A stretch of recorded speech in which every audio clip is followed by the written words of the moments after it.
All right. Hi, I'm Tasha with the Bay Area chapter of the Goretti Group, and this is my friend Franz. Franz, would you like to introduce yourself? Hi, my name is Franz Wall, and I met Tasha a couple months ago in the PVA hospital, where I was recovering from an accident, a ski accident, back in November. Yes. So, Franz, tell me a little bit about your life and growing up. What were some of your interests and hobbies? What kind of a person were you, and how did you identify? Sure, sure. So I grew up in a Catholic family. I'm one of nine children, the second oldest, five boys, four girls. So we still got an edge up. But I spent most of my life in the rural county of Mariposa, out in kind of the more remote parts where we raised a bunch of animals, cows, pigs, goats, ducks, chickens. And so we really had a lot of focus on family values and hard work growing up. We do family projects together where we'd build a barn or put up fences or move the cattle. And so I really kind of learned a lot from those experiences of my childhood, and that has kind of carried on with me throughout my life. And so in the more recent years, I graduated from Thomas Aquinas College, which is a Catholic liberal arts school, and from there pursued dentistry. And while in dental school in San Francisco, I was about a year and a half in, just started seeing patients. And dentistry was always something that I was excited about because I was really good with using my hands to do wood carving. And so translating that into dentistry was very fluid and very easy. And so I was at the top of my class, year and a half in, seeing patients on the top of the world. And then November 2020, the 28th, actually, I think it was a couple of days after Thanksgiving, I was skiing up in Tahoe with some of my friends. And one of my buddies told me that I should go for a ski jump. And I was kind of asking about what I should do. And he suggested that if I was going to go, then I had to full send it, because going off a ski jump, you don't want to go off halfway, slow down, and then jam your knees up on the top. You want to go all the way over it. So there I was heading down the hill, and there was a moment of hesitation as I was going down. And I was like, do I want to do this? Do I not? And sure enough, I thought about his words and I was like, screw it. Got to full send this puppy. So down the hill I went, and I hit that ski lift or the ski jump at full speed.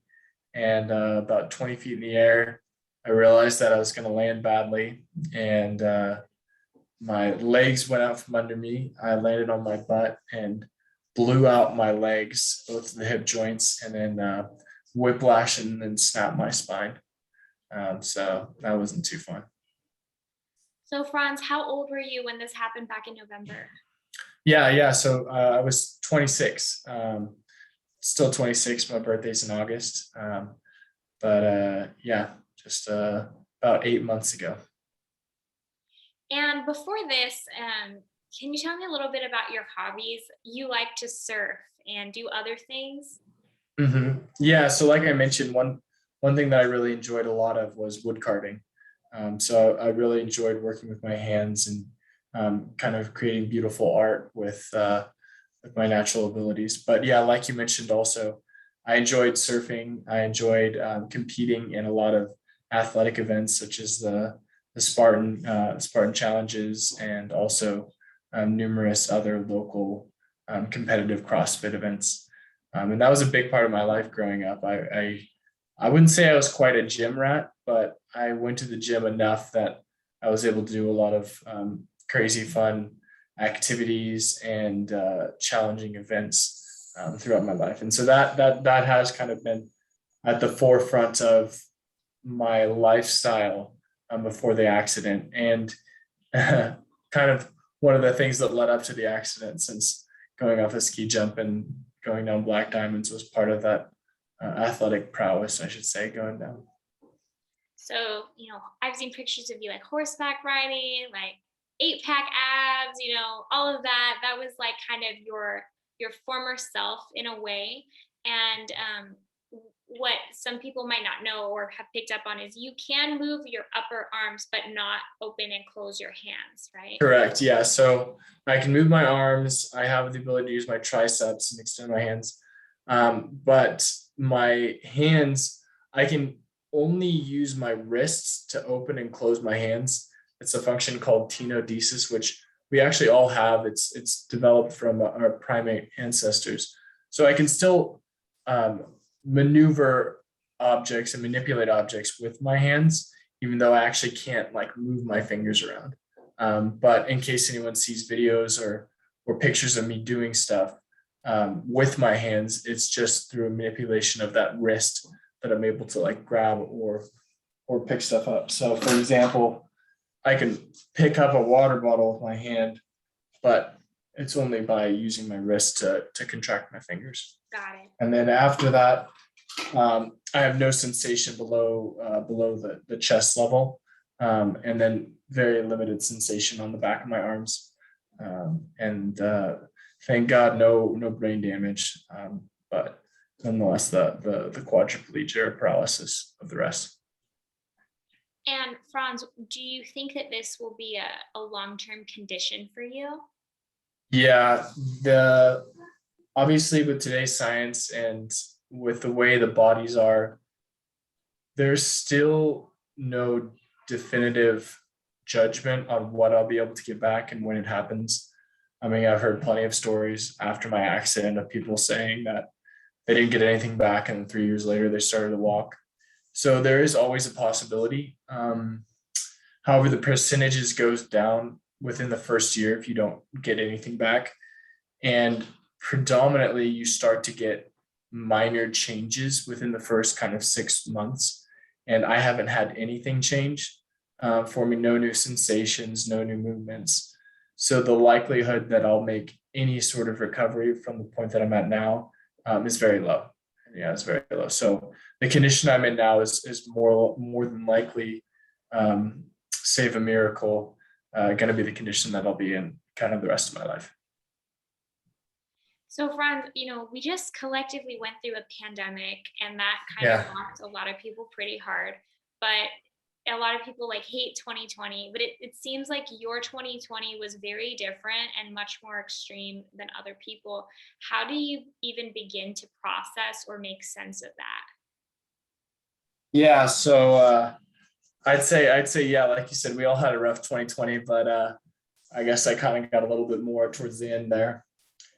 Yeah, I'd definitely say the COVID aspect of 2020 hasn't been high on my list of concerns for the year, but I think as far as processing the accident and everything that happened, it's kind of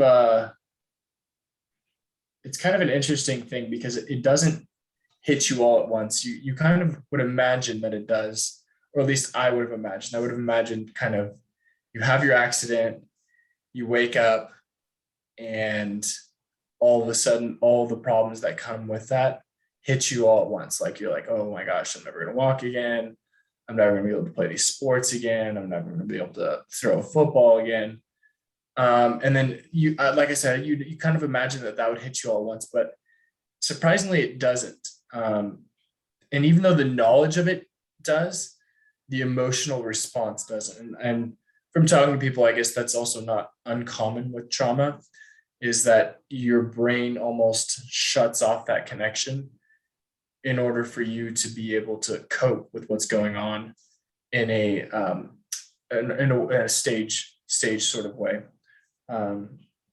So yeah, I mean, I'd say for me, I got injured, and just to kind of give you a little bit of the story of what happened post injury. So you guys kind of have some of that information.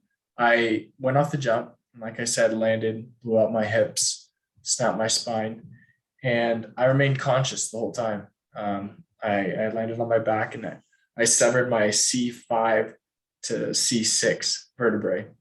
And so I was lying there, and I remember the weirdest sensation because most people would think you'd be in extreme pain, but I felt like I was kind of wrapped in this warm blanket because after skiing on the slopes all day, I was kind of cold. And then after I snapped my neck, I lost sensation to almost 80% of my body. And so everything went numb and just kind of felt warm, which wasn't too bad of a feeling. I was like, well, I guess I'll just chill here for a bit and take a nap because this is kind of warm and nice. Franz, I have a question. Did you Yeah. realize as you were lying there that you couldn't move? Like, did you try to get up? No, I mean, well, I realized I couldn't move. I didn't try to get up because as soon as I landed, I knew immediately, dang, I'm paralyzed. Did you have And that realization? oh yeah, immediately. I mean, it was those two sensations. It was like, one, I know I'm in shock. I've hurt myself enough kind of in the past through minor stuff to know what's going on. But two, I remember the most profound thing wasn't that I couldn't move, because I think if that was it, then I probably would have tried to get up. But I remember thinking, I have no idea where any of my limbs are. Like I couldn't see my legs. And I remember thinking like I have no idea if my legs are underneath me. I don't know if my feet are up in the air. Like, I remember thinking like it was as if they just disappeared. It was as if I just became a head with arms, lying on the snow, unable to move. And then that realization of that loss of sensation is kind of what triggered the immediate knowledge that I was paralyzed. And yeah, I mean, and thankfully shock kicked in, so it wasn't extremely traumatic when it happened. And like I said, in fact, it was kind of a nice feeling in the moment just because there was warmth surrounding me. But yeah, nonetheless, I did realize right away. Did you turn to God in those moments? Yeah, so I think it's kind of interesting. I think that moment, two things happened. One, there's purely a kind of a natural response, like I've been talking about. And I think in a lot of ways, nature hits first before you can kind of think about anything else that's going on. And so I remember that was my first sensation, and my first thought was, dang, I'm paralyzed. Like, that's it. And then flash forward, so I was taken by the paramedics. They put me on a backboard. They called in a chopper. I remember the wind whipping across my face. They pulled me in and they metaflighted me to the ICU. And throughout that whole process, my body was in shock, and so was my mind. So I had that one thought of I'm paralyzed, that other thought of I'm warm. And then everything else was like my brain was taking a break. Like, I don't want to think about anything right now. But I do remember right after they got me to the ICU, they got me prepped and they got me taken back for surgery. And they sent a phone call out to my mom. And my mom had kind of been filled in with some of the details, and she knew I was going in for spinal cord surgery. And they talked to her and told her of the very real possibility that I wouldn't make it out alive. And so she talked to me. She asked how I was doing, because I was still conscious. This is before I was put under. And I basically told her, I was like, and you can ask my mom, but basically I said, like, whatever God's will is, let it be done. I mean, and it's kind of an interesting thing, because like those words have so much meaning in them, and it's hard to imagine what that entails. I think it's very easy for us to say those words. I mean, I think we say them very often at mass and in prayers, that we just want God's will to be done.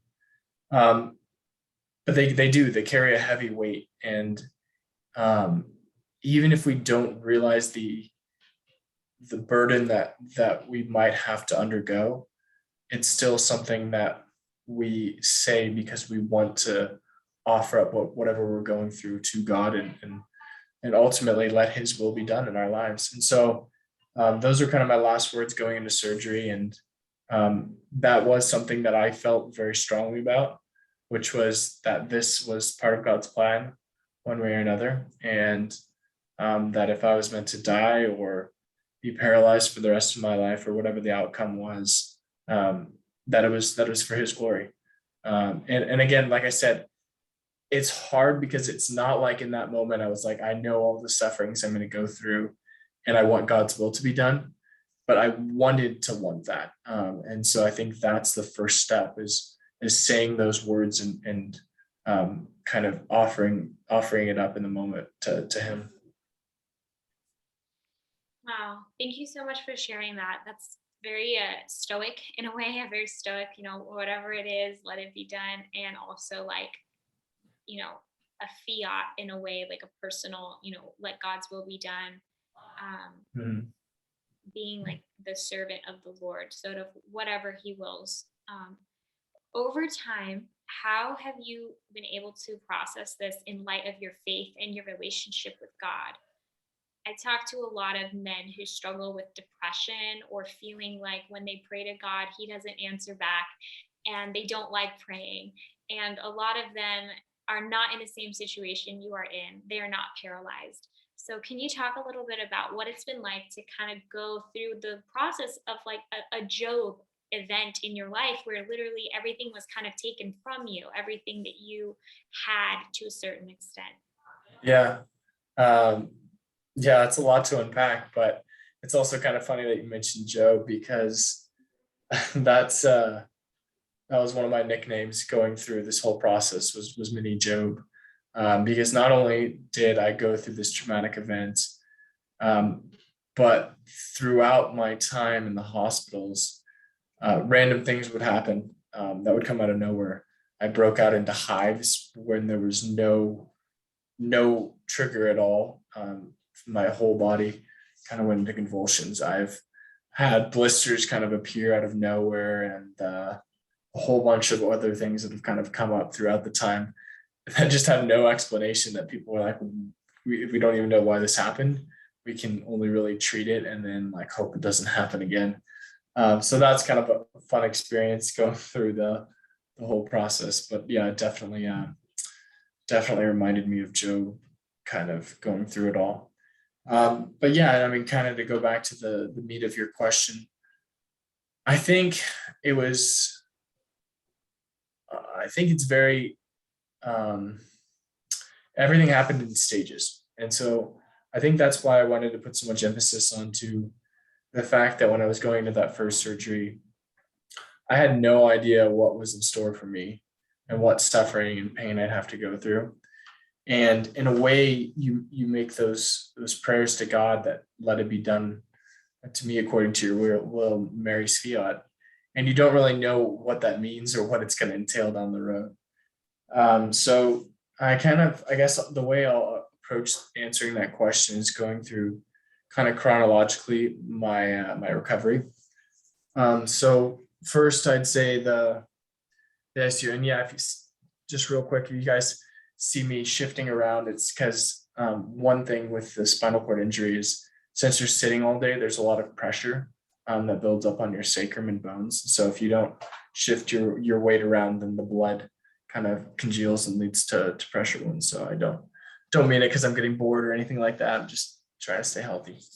But yeah, getting back to the question, I'd say the first 40 days, which I spent in the ICU, were very touch and go. I actually, in fact, died 6 times while I was there, and then was brought back, which is very traumatic on my mom, especially. I don't remember a lot of my time there. Thankfully, they had me. What do you mean by you died 6 times and were brought back? Can you go into a little more detail about that? Sure. So the kind of the classic flatline metadrama approach, where because I had severe pneumonia and a lot of other medical complications along the way, I flatline. My heart rate would drop to 0 and my pulse would disappear. And so they'd have to bring in the paddles and shock me back to kind of keep me stable. And so, like I said, thankfully, I don't remember any of that, but I know it was pretty traumatic for my parents and my family kind of to go through.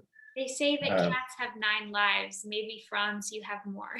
yeah, I guess I got a couple more at least going down the pipeline, so we'll see what happens. But I'm Sorry hoping to not to. totally break it with a stupid joke, but Hey, yeah, I'm hoping not to cash in on any of those till I get a little later in life, but we'll see what happens. Um, but yeah, so kind of going back through it, yeah, it was a pretty touch and go experience, but like I said, I was pretty heavily medicated because one, just your body going through so much. If you have your full mental um, ability to kind of comprehend what's going on, your body will shut down. So they have to medicate you to kind of allow you to get through it. But I do remember a lot of the experiences going through there, and just kind of bits and pieces and moments. But I remember one thing that kind of resonated through all was still that same fiat of let it be done.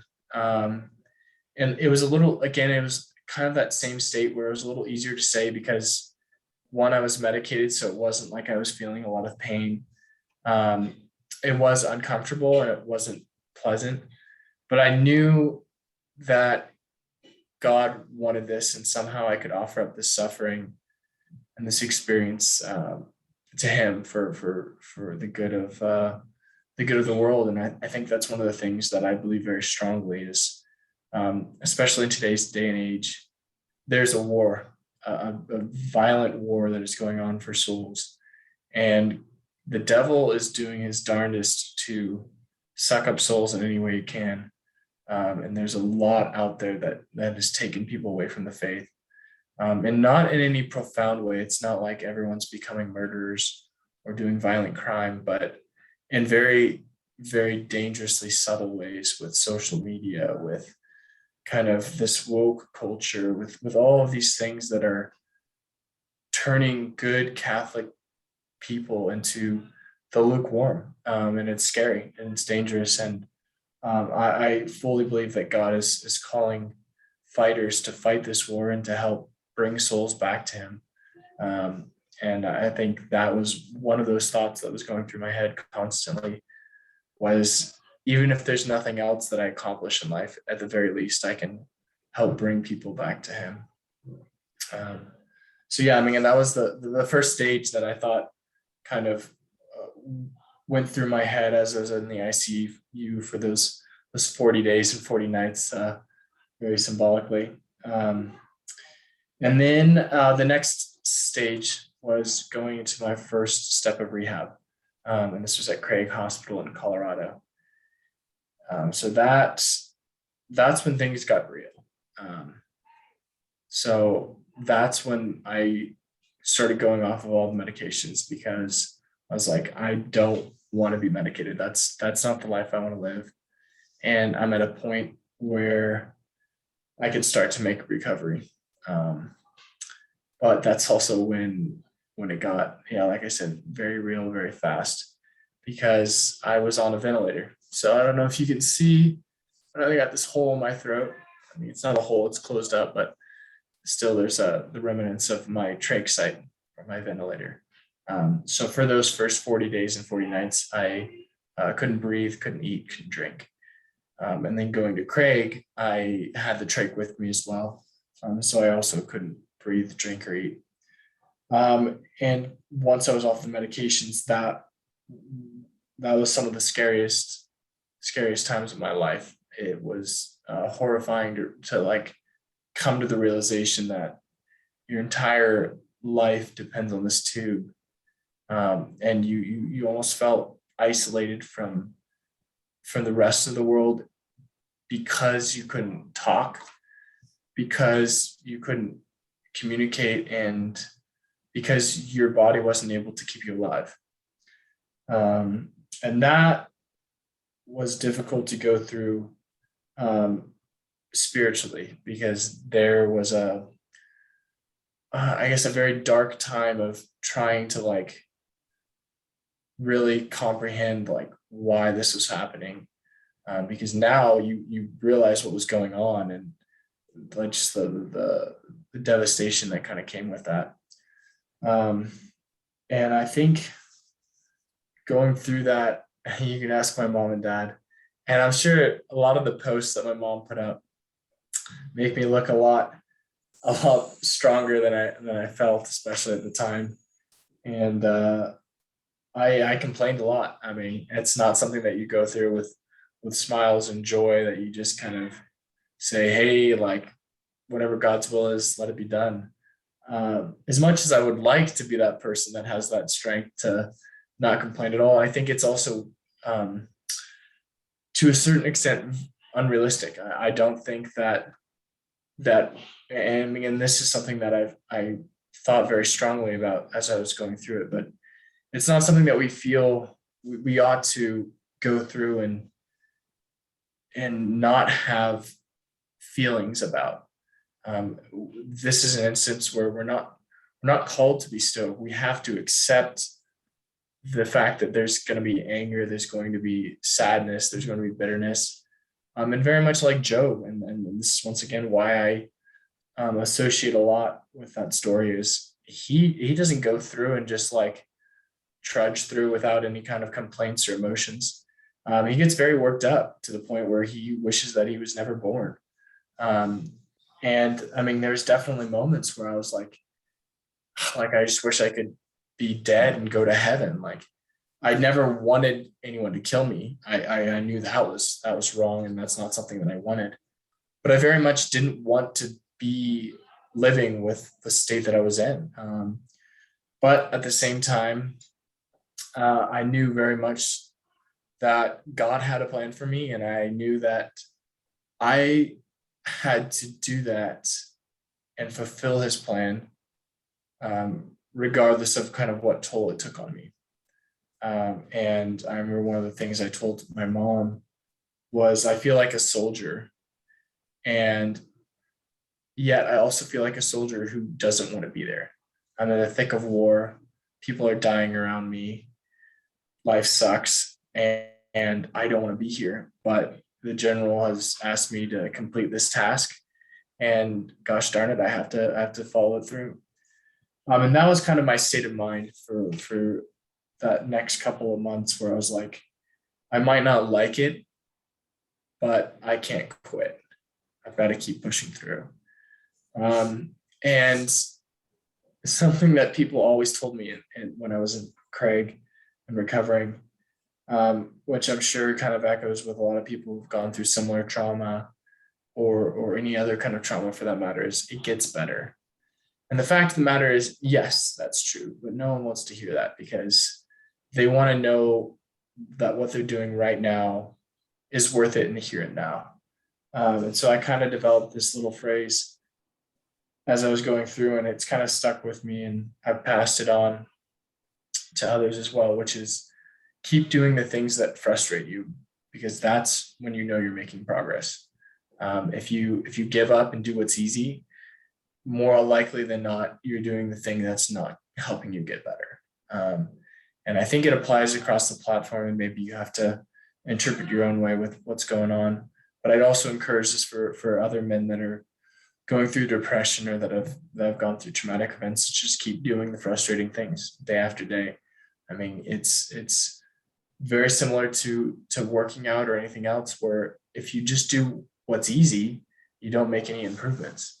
And that's one way that I've been able to keep in touch with my past life, is you kind of have to keep pushing yourself to do the things that are frustrating and that are difficult. And eventually those things get easier. And if you keep focusing on that, then the things that frustrate you down the line aren't the things, or end up being the same things that frustrate anyone, and tend to do less and less with your injury, and more with just going through daily life and being part of this world. Because I remember the first time I brushed my teeth, after I got my ventilator out, and I was so exhausted just by brushing my teeth, that I had to go back to bed. And I broke down crying, because what used to take 2 minutes, I was a dentist, so all you out there, brush your teeth for 2 minutes.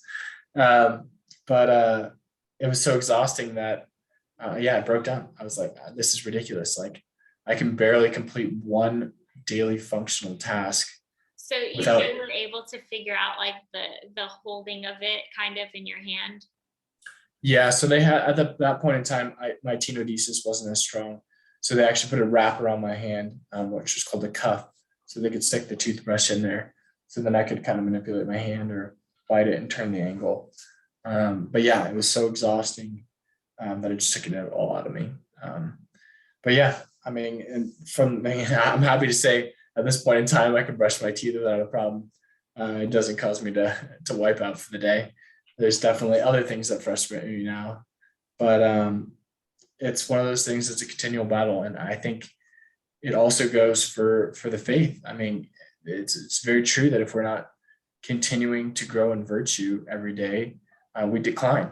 And so in that same way, we need to keep pushing ourselves every day to do what's hard and what's frustrating, whether it be saying a rosary every day or trying to go to daily mass once a week, whatever that little thing is, that is that next step in doing things. We can't reach a stage where we get comatose or complacent with where we're at.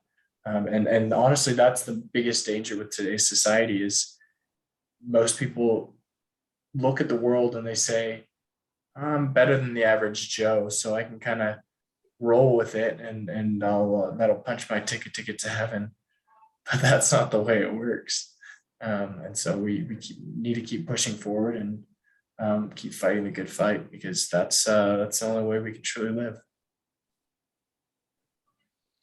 Wow, Franz, you said so many different things that are very inspiring. I like what you said, this last part about keep doing the things that frustrate you. I feel like that's the antithesis of do what makes you happy, which is a saying a lot of people throw out. There's a lot of like platitudes or like everything happens for a reason, which can sometimes feel very hollow when someone is telling you that and you're like, but why did this happen to me? Like, what is the reason? Or do we just come up with reasons after things happen to cope with the tragedies that have happened and things like that? So can you tell me a little bit about like how you pray or what your prayer life is like? Do you have any tips or suggestions for anyone, but especially people who feel like, God doesn't really talk back to them and they're just kind of going through the motions, or people who don't enjoy prayer? Yeah, for sure. I mean, I think the last part, especially feeling like God doesn't answer your prayers, has resonated a lot with me. And maybe not in the way people would think. I was always pretty certain that I would be paralyzed and in this condition. And I guess to a certain extent, you could say I was at peace with it, at least to the point where I wasn't hinging my future on praying that I'd make a full recovery. But one thing that did frustrate me a lot is I had so much time to myself from being in the situation that I was at, and so much time where I wasn't able to do anything except be alone with my thoughts, that I would pray. I wanted God so much to draw me closer to him, to only care about praying and being close to God, to have that consolation of knowing that God was close to me in my suffering and that I was joining him on the cross. And I never got that. And that was something that bothered me for a long time, because in my mind, I was like, this is such a waste. Like, here I am with 8 hours where I can't do anything. And for a good portion of that, I couldn't even talk. I was like, God, just give me so much love for you that all I want to do is spend my whole time praying to you. And it might be an interesting thing to desire or to pray about, but I mean, it's something that you would imagine would kind of come naturally being in that situation, but it doesn't. And that was something that was difficult to deal with and to think about, because it was the one thing I felt like I could do. And here I was very certain that I was supposed to accomplish God's will. And I'm like, okay, if I can't do anything right now, use me while you got me. And so I talked to several priests about it, and I've kind of come to peace about it, which is God doesn't always give consolation, which is the feeling that you have, he's heard your prayers. He doesn't always give you answers that you understand. And that's a lot of times where more spiritual progress is being made than when he does answer you in a way that you understand. And that's something that it's hard to swallow. And I still kind of wish I understood it better. But it is one of those things where you have to keep persevering. You have to keep praying and doing what is requested of you, and know that it's making a difference. And even if you feel empty in your prayers, a lot of times some of the greatest saints will say that's a period of darkness of the soul where God is kind of purifying you, and where he's saying, look, I'm going to ask of you to pray and to stay faithful, even when you're not getting anything in return. And in both ways, either physically or in this world or spiritually, where you don't feel good necessarily about the prayers that you're making. But you know that it's something that God is using to bring you closer to him.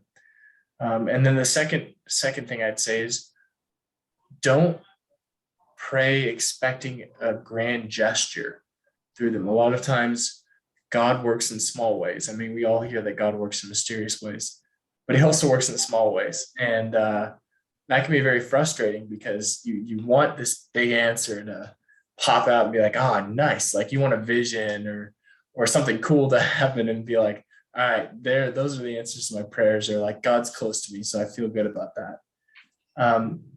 But a lot of times it would happen and I would realize that he was present in small ways, whether it was the interaction with another patient at the hospital, or heck, even wind blowing through the trees and just giving me the ability to think about him and think about everything that was going on, or it was in different ways where I would pray for other people and offer my suffering for them, and then to see them make progress or to see them recover, and to know that God was using my suffering for his glory in other ways. And even that sometimes, again, is hard to see. It's not always like you have someone out there that's helping connect the dots. A lot of times it can kind of just be following by blind faith. But if we remember that quote from scripture that doubting Thomas, who wouldn't believe that our Lord had risen until he put his fingers in his side and then the nail holes in his hands. And our Lord says, yeah, blessed are those who don't see but still believe. And that is very difficult. But nonetheless, it is what we're called to do, and God works through that. And it's not all bad news. That's not necessarily what we have to go through the rest of our lives.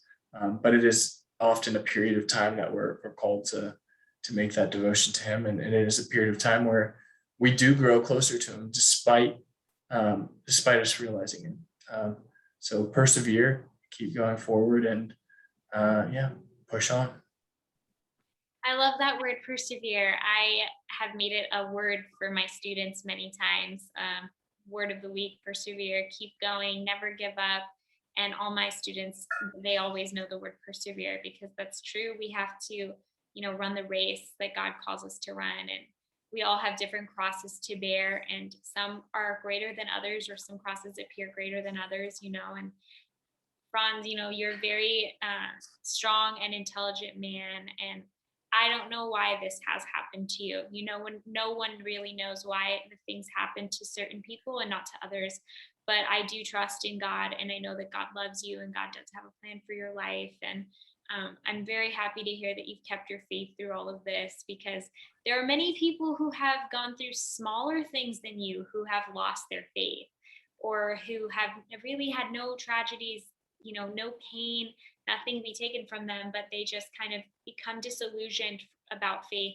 So thank you so much for sharing that, especially what you said about God and how he can talk to us in small ways. So thank you. Is there anything else you would like people to know listening to this, either about your story or just anything in general? Yeah, I mean, I know one thing that I did want to share. kind of just in general, but also kind of applying to the Greta group, especially about chastity. Um, and it's kind of interesting. I figured one of the things I thought would be that being alone with my thoughts for so long could cause problems with lust or anything else like that. But thankfully, that wasn't anywhere near the top of my priority list in terms of things that I was thinking about. Um, but it also, I think, going through this experience has also helped me to realize the value of thought. And I think that our mind is often one of the most dangerous places that the devil works. Um, and it's not always so clear that it's physical activities or things that we do that are what cause us to kind of fall into impurity, or to kind of null the virtue of chastity. But oftentimes it starts as a seed in our mind. And kind of after making my recovery, I've noticed that more, where now all of a sudden it might be TV shows that I was watching while I was recovering, where it's like, this isn't quite so bad. Or maybe these things that are slightly scandalous aren't so bad, or maybe I can just turn away during these inappropriate scenes. Um, and even if you're able to overcome those things and follow through with your plan, it doesn't kind of make it right or put you in the free and clear. And the reason for that is the devil has this funny way of kind of twisting our mind and bringing these thoughts and these encounters that we've gone through in our lives back in at the most opportune time to tempt us. And it's up to us to fight those. But in the same way, it's also up to us to avoid that situation that would bring about those temptations and those thoughts. So like I said, even if we go through and we watch these TV shows and we don't feel ourselves falling into lust or falling into impurity, we still ought to avoid them for the sake of not letting those things give ammunition to the devil to use against us down the road, because he will make use of those. And it is very difficult to kind of fend off the attack when we're the ones that are supplying the ammunition. So I'd say that's one thing I'd like to share that I've kind of gone through and felt very strongly about. So to anyone out there that can make use of that, I'd encourage you to try to avoid those shows that are just a little more immature or impure, I should say. Yeah, thank you so much for sharing that too. I think that coming out of the pandemic, a lot of people who struggle with, lust, addictive behaviors, pornography and hookup culture, it can sometimes get worse through depression. And oftentimes depression is the root cause for addictive behaviors. So going through something like this, it's really good to be mindful of taking account of what in our lives could be planting seeds in our mind that later can come back to us. So thank you so much. And I'm trying to think if I have any other questions. I guess, well, since we do talk a lot about chastity, dating, courtship, singleness, and kind of like giving people hope, is that something you ever had concerns about before or after your accident? Like marriage, children, when will you meet the right person? Yeah, I mean, I think a couple things about that. One, I've always been very picky. I've only dated one woman in the past 26 years. And I think it's dating is kind of an interesting thing, because there's a couple different ways to look at it. And I think that often plays a toll on how we approach it. But I think we also, when dating, have to be mindful of doing it for the right reasons, of knowing that we're looking for a spouse, that we're doing our best to find someone that we can learn more about ourselves with, in terms of knowing the type of people that we're able to interact with well, but also doing that in a wholesome way. I think that's something that I've kind of toyed around with in the past, which is, maybe like this person's not Catholic, and they're very secular, but they got a great personality. So let's see how well I mesh up with them. I think that can be dangerous if you don't approach it with a very guarded mind, because oftentimes we trick ourselves into allowing dating to be kind of just this fun interaction. But especially if two people are not on the same page when it comes to faith and what's appropriate, what's not, it can very quickly lead to hookups or to inappropriate behavior and cause a shift in the mindset of what the purpose is. And then after that lead to either a departure from faith or towards behavior that's hard to come back from, and kind of skews your mindset on what the purpose of dating is. So I just encourage people to kind of be guarded if they approach dating in a secular way, but to encourage people to try to find people that are compatible with their faith, and learn about proper relationships through that. Sometimes it's very hard to see that when we focus more on like the physical, or just like what do you have in common with that person, like common interests. Sometimes it's hard to get to the heart of who someone really is. So yeah. I mean, oftentimes, especially in today's society, the people that we end up having the most chemistry with, just based on statistics, end up being people that are secular. And so it's hard to either hold out for someone that's going to match in both a faith and spiritual level, and in a chemistry slash whatever activities or behavior sort of way. But I think it's worth it. I think I have not heard of very many people that have dabbled in secular dating, or people that have dated people from the secular realm that have had success. So I'd suggest people to kind of do their best to hold out, and make the most of it when it does happen.